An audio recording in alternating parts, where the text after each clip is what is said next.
Pessoal, tudo bem? Bom, vou fazer aqui mais um tutorial aqui, só para deixar claro aqui que eu não estou no meu ambiente aqui, então estou num lugar externo, então pode ter ruídos aí, barulhos, né, vozes ao vento aí, mas vamos lá, o importante é fazer aqui o tutorial e mostrar para vocês aí como que eu vou fazer as primeiras compras aqui desse DeFi Pulse, ok? Então, estou aqui no site DeFi Pulse, ok? E eu vou abrir esse token setting aqui, ok?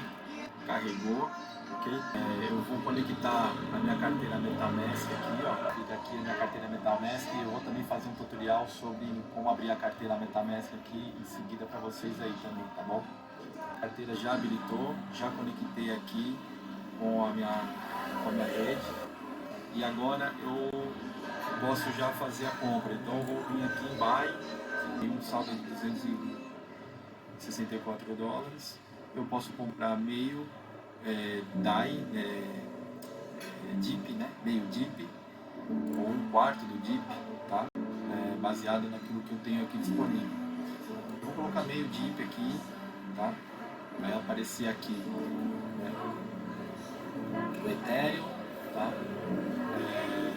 Vou gastar 0,4 Ethereum aqui, vai dar mais ou menos $132 e vou converter para DIP, ok? Vou submeter, apareceu aqui e a janelinha aparece mais ou menos aqui, certo? Então eu cliquei em DAI e posso agora confirmar.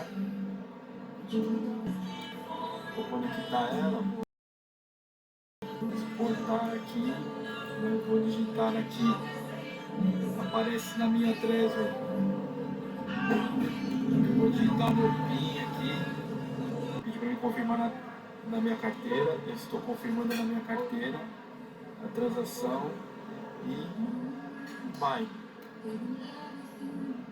feito a compra. Agora aguardar que a transação execute, certo?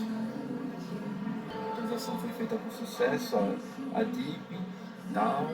Agora é esperar a confirmação da própria carteira aqui. É só entrar aqui na conta, aí já vai aparecer lá, ó, saldo $132, ok?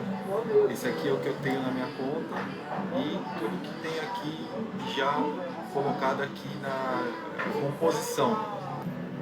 Fica essa dica aí de como que a gente trabalha com o DeFi Index, beleza?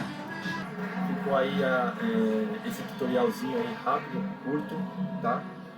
Eu espero que possa ajudar vocês e qualquer dúvida pode entrar em contato comigo aí e a gente vai se falando. Um abraço aí a todos aí, paz.